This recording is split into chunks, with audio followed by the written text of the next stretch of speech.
Je vous emmène aujourd'hui à la gare de Lyon. Cet endroit mythique construit entre 1895 et 1906 avec deux mots d'ordre, le luxe et l'innovation. Donc c'est vraiment clair, voyez la façade principale dont les poutres métalliques sont cachées par la pierre. Regardez parce que les gens n'étaient pas habitués encore à la tour Eiffel qui, vous savez, devait être démontée après l'exposition. Et là, c'est au contraire le Train Bleu, un restaurant qui est créé. Entrons là, vous voyez que là encore on ne voit aucune poutre métallique, or tout est posé sur ces fameuses poutres métalliques. Regardez, rien n'a bougé depuis 1900 pratiquement, ni les lustres, ni le décor avec toutes ces sculptures et surtout ces dorures sur ces plâtres dorés qui sont vraiment le signe type même de la belle époque. Regardez toujours, ici c'est toiles peintes pour donner envie de voyager car la compagnie Paris-Lyon-Marseille voudrait avoir le plus de touristes possible. Le peintre est Paul Saïm, 1900, mais pratiquement chaque toile est d'un peintre différent. Voilà ce bleu, toujours ce bleu, et là-bas au fond, la console. Voilà encore sur les murs, sur les vitraux, le Train Bleu, sur les assiettes, le Train Bleu. J'ai eu beaucoup de chance car c'était le matin et j'ai eu le droit de filmer à la condition de ne pas filmer le personnel.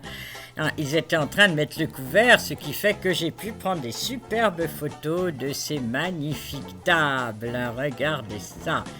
Là, vous avez les lustres que vous voyez sur une tellement grande longueur et les plafonds champêtres avec ces scènes. Là, regardez les porte-manteaux en bronze tout à fait originaux. Et puis là-haut, les scènes des différentes provinces avec les scènes de la vie des champs, mais surtout les paysages, car la compagnie desservait Lyon-Marseille, mais aussi Grenoble, mais aussi la montagne, nous allons le voir. Là, vous avez toujours ces lustres absolument étonnants, très lourds, ils pèsent plus de 200 kilos, paraît-il, m'a dit un serveur.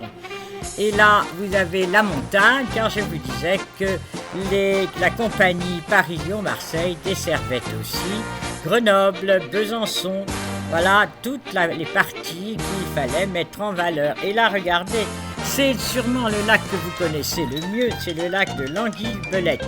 Là, regardez ces ravissantes tables qui sont réservées pour un chef d'entreprise, car c'est un restaurant excessivement huppé. Nous voilà à Saint-Honorat, alors là aussi je suis sûr que vous connaissez 1000 fois.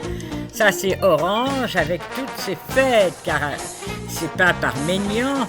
Voilà toutes les fêtes qui ont lieu à Orange avec les femmes en costume. Là nous sommes toujours en France, nous sommes à Cassis, et là la côte est mise en valeur, ça c'est le début des bains de mer, vraiment le tout début quand cela est construit. Voilà le petit couloir dit des colonies, car nous allons dans des petits salons qui rappellent les colonies, c'est l'époque de l'Algérie, de la conquête de l'Algérie. Voilà le plafond dans ce qu'on appelle le style algérien et les différentes représentations des grandes plages de l'Algérie. Donc c'est tout à fait curieux et intéressant. Regardez ce ravissant bouquet là au premier rang. C'est absolument ravissant. Voilà les scènes de l'Algérie, des montagnes de l'Algérie. La classe. Regardez ces chaises, toujours ce bleu. Car en fait,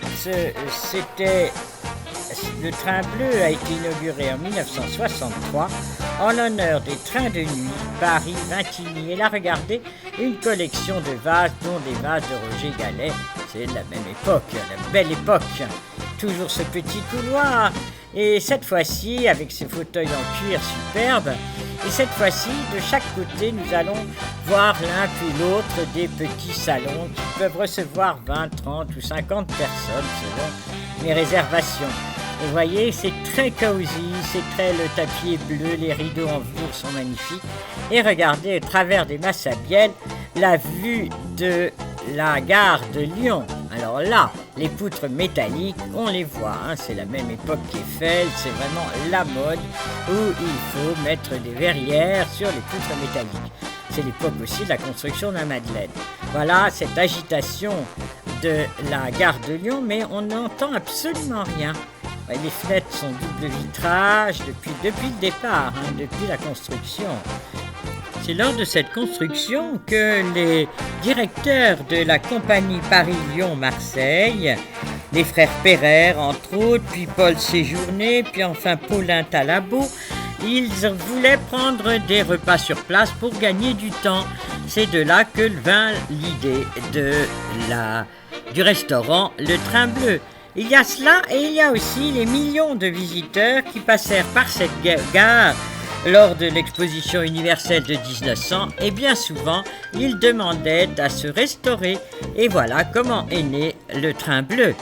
Marc Zotti ici a peint cette fresque, d'autres ici sur le Maroc. Et regardez, voilà la plaque. Émile Louvet, président de la République française, a inauguré ce restaurant, le Train Bleu, le 14 avril 1901.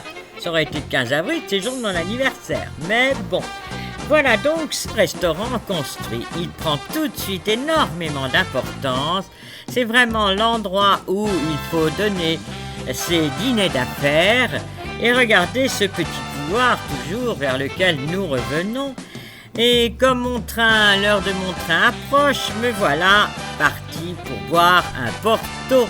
Encore ce fameux sigle du Train Bleu, les petites olives. Et regardez les affiches Paris-Lyon-Marseille qui montrent les locomotives. Là, c'est Besançon si on veut aller se promener, prendre le train, ou bien l'hiver à Nice, ou encore Chamonix. C'est là que je vous laisse en vous souhaitant un jour d'attendre Gare de Lyon, histoire d'aller voir ce restaurant extraordinaire et de vous replonger dans la belle époque. Je vous dis au revoir, à bientôt.